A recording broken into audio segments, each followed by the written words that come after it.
Boys and girls, welcome to my channel. I'm the Obscure Angel PT, and for today what I do have needed is Dangerous Driving, a new game from the Free Fields Entertainment, which is the Dangerous developers. Let's call them that way, because they have been developing games like Danger Zone 1, Danger Zone 2, now we have Dangerous Driver, and we had before a game called Dangerous Golf. So yeah, these are the dangerous guys.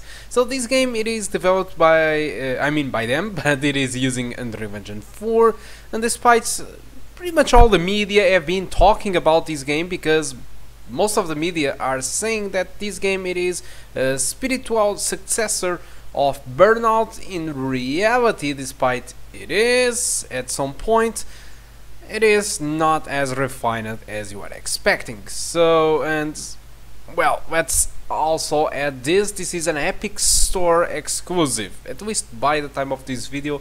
So if you want to get this game, you really need to get it from the Epic Store, so it's not available on Steam. So this is my favorite settings for playing up this game, so I'm using pretty much medium settings, but I did change the textures to Epic, because when I do use textures on low, medium or high, the textures shown in here are completely corrupted. It feels like a bug, and it's not the first time that I have seen these on an Unreal Engine 4 game. The last one, it was Jump Force, where I needed to use the maximum textures, but now Dangerous Zone again, Dangerous Driving again, it is another game that we need to do it. Anti-aliasing I'm using on high because it enables TAA, and I'm using borderless to record, but I do recommend you to use full screen because it feels much more responsive.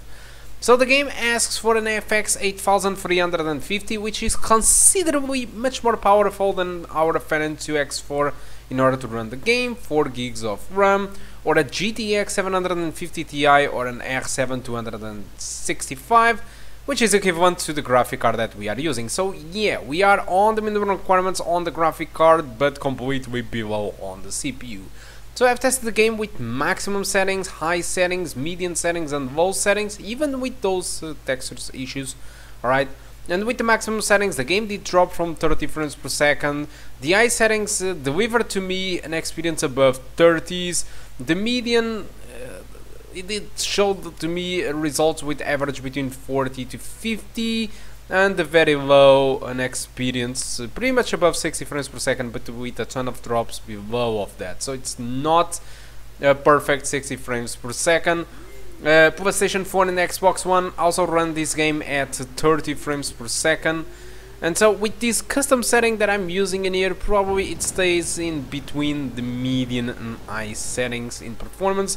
So what you can really expect it is an experience around 30 to 40 frames per second without dropping from the 30s, at least in the tracks that I did try it out. Obviously I'm recording, so that gives some extra impact to the frame rate, but it should give you an idea how the game performs and looks with these settings. Now, very quickly about the game, despite it feels like a spiritual successor to the ancient Burnouts, not Burnout Paradise, but for example Burnout 2 or Burnout 3, I'm not really convinced. I like arcade games, but I still don't know. It doesn't look that good to me. Graphics wise it is nice, but the scenarios are very generic and they feel soulless. Also, not to mention that if you want to have music, you need to have Spotify Premium. This game doesn't have their own music, so that's another issue that I think I don't really know. This is an indie game, and despite this game was developed pretty much with 6 persons, and despite I understand their budget it is low, and I understand that this game was developed in 6 months, but come on, they could have done better. Because they could have some indie music, some, I don't know, royalty-free music. It could be enough, and it could help to give a soul to this game. But not only that, the tracks feels very generic. The gameplay, I think it is nice, it feels nice, and the graphics are good. But you know, the map itself, it feels really empty, really soulless. The lack of music, it feels also soulless.